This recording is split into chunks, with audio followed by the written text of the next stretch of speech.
le sport, les infos, la musique, l'actualité, le tout tamisé et servi à chaud pour vous sur Radio Clédou.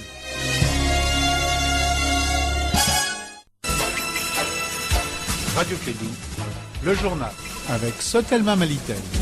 Mesdames et messieurs, fidèles auditeurs, heureux de vous retrouver. Bonjour à vous tous et bienvenue. Agréable journée et surtout une très bonne prière, un très bon vendredi. Alors, si vous êtes musulman croyant, la mosquée doit être votre lieu de fréquentation aujourd'hui et le Coran votre livre, la prière votre préférence et la bénédiction doit être tout simplement les mots du jour. Alors, bienvenue à vous tous, musulmans croyants et pratiquants. On vous dit que nous sommes vendredi 2 août l'an 2019. Il est 7h02. Nous sommes deux dans ce studio. Voici le journal. Première édition de la matinale, une présentation de Haruna Tidjaniba. Haruna, bonjour, bienvenue et bon vendredi. Merci Abdoulaye Andan. Bonjour à tous. Des jeunes marchent à Gao pour demander la construction de l'axe Gao-Sévaré. C'était hier dans la matinée. Et puis l'aménagement finance un projet d'une trentaine de millions de francs CFA. C'est un projet qui vise à réhabiliter et équiper un centre de transformation de la tomate à Soufourolaye. On en parle dans cette édition. Et puis l'actualité internationale au Soudan. 4 manifestants ont été tués hier et la manifestation continue toujours au Soudan. Ce sont les titres de ce journal. Bienvenue à tous.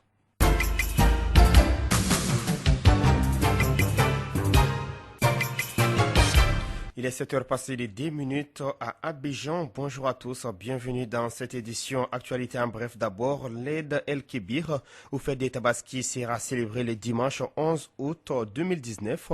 Le ministère des Affaires religieuses et du culte, dans un communiqué sur la base de la délibération de la Commission nationale d'observation de la Lune, informe que le croissant lunaire Zul Hijja, appelé également Célibat Kalou, n'a été aperçu le mercredi 31 août dans aucune localité. En conséquence, ce vendredi 2 août est le premier jour de Zul Hijja. Le chef de l'État, Ibrahim Boubacar Keïta, et son épouse ont assisté hier jeudi à la cérémonie d'investiture du nouveau président mauritanien Mohamed Ghazouani. Plusieurs attaques ont été perpétrées cette semaine dans les communes de Gundaka et Sanga dans les cercles de Badjangara, dans la région de Mopti. Des morts, des enlèvements et des animaux emportés. C'est le bilan de ces attaques. Selon des sources, il y aurait une vingtaine de victimes. Les populations payent les frais de l'insécurité à Ségou et à Mopti, selon des rapports du Bureau de coordination des affaires humanitaires OCHA, publié il y a un mois. Le nombre de déplacés à Ségou et Mopti a quadruplé entre mai 2018 et mai 2019. Les chiffres donnent aujourd'hui 70 000 dans les régions de Ségou et Mopti, soit 58% des populations. Cette situation, selon Madame Mbaraga Gassaraboué, coordinatrice humanitaire pour le Mali, nécessite des actions immédiates dans l'urgence. Selon ces mêmes rapports d'OTIA, les violences liées au conflit ont atteint un niveau de sévérité jamais égalé dans les régions de Ségou et Mopti. Plus de 600 civils ont été tués depuis le début de l'année dans les attaques perpétrées principalement dans la région de Mopti.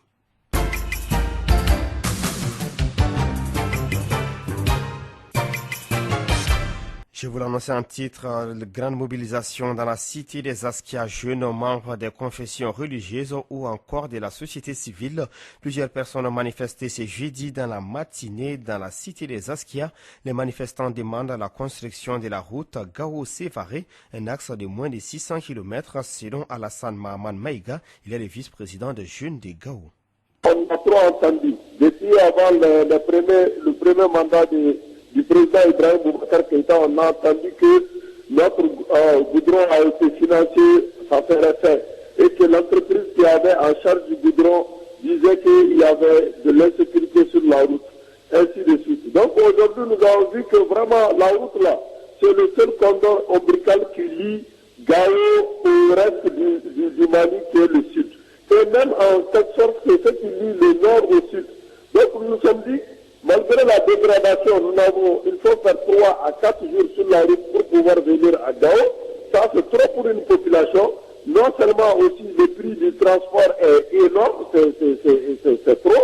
En dehors de ça aussi, sur les nids, les ponts de nids sur la route, les djihadistes profitent pour poser des mines contre les militaires et puis les passagers. Donc nous nous sommes dit que vraiment il est temps de dire à Ibrahim Boubacar Keïta de faire notre goudron parce que même au moment des campagnes, ces ministres et tant d'autres nous ont dit que l'argent est là, ils vont nous faire la route et on a voté pour lui. À l'instant, Lassane Maman Maïga, le vice-président de jeunes de Gao de la région de Gao, direction Mopti, où le Premier ministre effectue en ce moment une visite de 5 jours. Il est dans la région de Mopti depuis hier jeudi. Restons à Mopti, plus de 29 millions pour réhabiliter et équiper un centre de transformation de la tomate à Soufourolaye.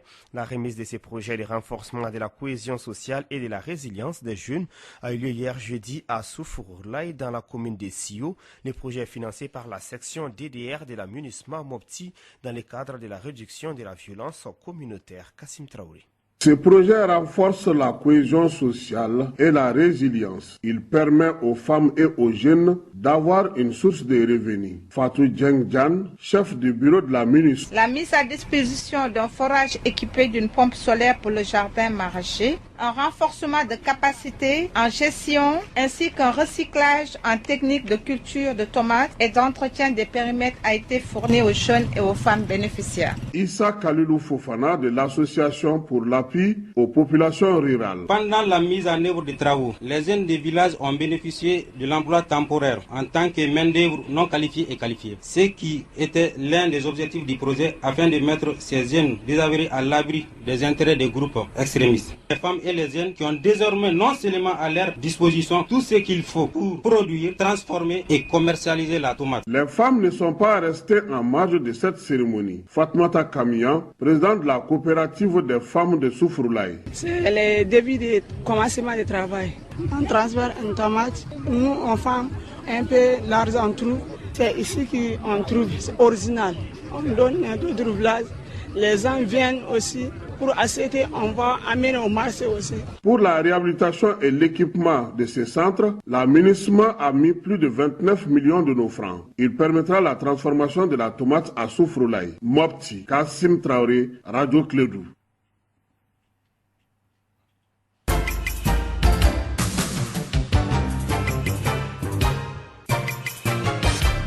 Actualité internationale à présent, une poignée de mains et 2 heures de discussion. Lundi 29 juillet, Laurent Gbagbo et Henri Kouna Bédié ont échangé sur la situation politique et sociale de la Côte d'Ivoire. C'était la première fois que les deux anciens chefs d'État s'est rencontrés depuis 10 ans. Les deux poids lourds de la vie politique ivoirienne ont évoqué leur volonté de faire aboutir la réconciliation nationale. Pour cela, ils comptent inaugurer une plateforme de l'opposition qui sera un cadre d'échange concret entre eux. Officiellement, Guillaume Soro n'a pas encore dit qu'il faisait un pas vers cette plateforme de l'opposition, mais l'ancien président de la Côte d'Ivoire, Henri Kouna Bédié, affirme avoir son accord de principe depuis longtemps pour y participer. Au Soudan, 4 manifestants ont été tués ce jeudi 1er août à Omdurman alors que des milliers de personnes se sont rassemblées à travers les pays contre l'impunité dont bénéficient les auteurs et les commanditaires des meurtres des manifestants. Hors du continent, le Japon a décidé ce vendredi de durcir encore les restrictions commerciales envers la Corée du Sud, la relayant d'une liste d'États bénéficiant d'un traitement de faveur, une mesure perçue comme une sanction par Séoul et qui risque d'aggraver encore les tensions bilatérales nourries par les contentieux historiques. Cette disposition prendra effet le 28 août, a détaillé devant la presse le ministre nippon du Commerce et de l'Industrie Hiroshige Seko. Les États-Unis sortent officiellement ce vendredi 2 août du traité sur les forces nucléaires à portée intermédiaire signé en 1987 avec la Russie, ouvrant la voie à une nouvelle course aux armements. La procédure de retrait côté américain a été enclenchée au mois de février dernier. Côté russe, Vladimir Poutine a ratifié le 3 juillet dernier la suspension de la participation de son pays et faute d'évolution, les retraits des deux pays provoquent la fin du traité INF. Celui-ci en abolissant l'usage de toute une série de missiles d'une portée variant de 500 à 5500 km avait permis l'élimination des missiles balistiques SS-20 russes et Pershing américains déployés en Europe. Le rôle des jeunes pour le retour de la paix, la visite du chef du gouvernement, l'insertion, on est à l'actualité nationale maintenant, il est 7h passé de 11 minutes.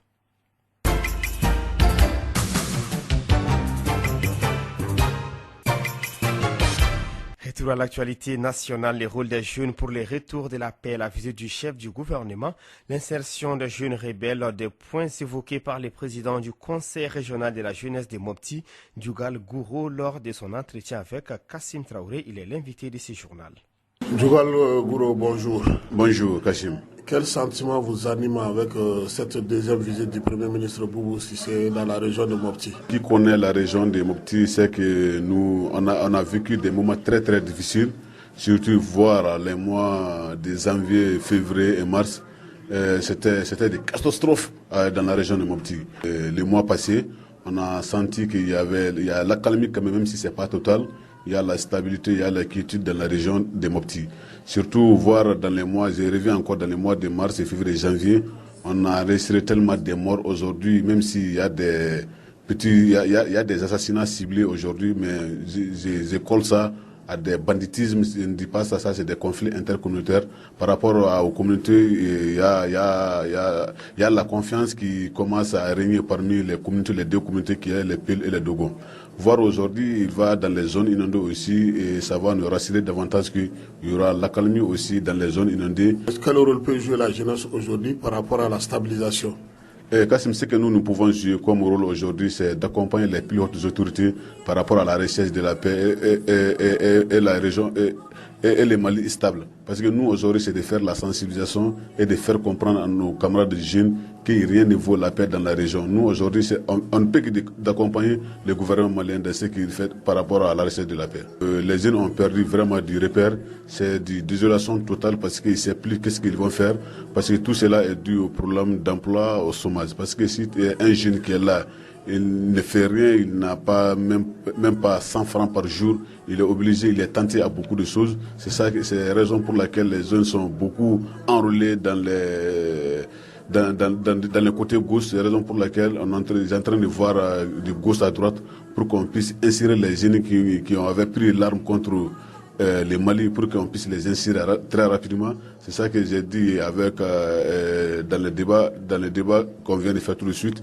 Il faut que les PM revoient les gens qui ont accepté de déposer les armes. Il faut qu'on les insère rapidement, très rapidement. Parce que si on ne les insère pas très rapidement, ils risqueront de prendre le côté gauche encore, qui n'est pas du tout normal, mais que faire? Parce que qui connaît les zones exondées, ils vivaient de la culture. Puis très généralement, tous les jeunes qui étaient dans les zones, ils sont partis à l'exode. Certains n'ont même pas accepté de retourner parce qu'ils vivent là-bas. Parce que même s'ils vont retourner, il n'y a pas les liens à cultiver. Bon, dans tout ça, là, il y a tellement de problèmes. Maintenant, je résume tous ces trucs-là. Il faut chercher de l'emploi décent pour les jeunes, et puis le financement des micro-projets pour les jeunes, et puis renforcer l'entrepreneuriat jeune aussi. Comment vous expliquez la révolte des jeunes de la plateforme et de la SEMA et qui avaient pris les armes, mais actuellement à Mopti, ils sont en rébellion contre les dispositions? Comment vous expliquez cette révolte de ces jeunes-là, la révolte de ces jeunes? Ok, merci beaucoup. Par rapport à la révolte de ces jeunes-là, hier, les jeunes plateformes et du SEMA, parce que moi-même j'ai été sur le terrain, on a échangé, parce que cela est dû par rapport à la négligence du gouvernement, parce qu'eux-mêmes ils sont tombés dans l'oubli, parce qu'ils voient que rien ne bouge à leur côté, alors qu'il y a des jeunes qui ne sont pas des Mopti, même il y a des jeunes qui sont venus ailleurs pour venir faire les combats. Et puis ce sont des jeunes qui savent maîtriser les armes plus que les militaires maliens même. Maintenant, aujourd'hui, si on les laisse dans leur sort comme ça, et puis ils vont faire des petits travaux, et puis faire du thé au grain, et puis tout ça là. Bon, je vois qu'ils se sont au grain, c'est l'approche de la fête aussi.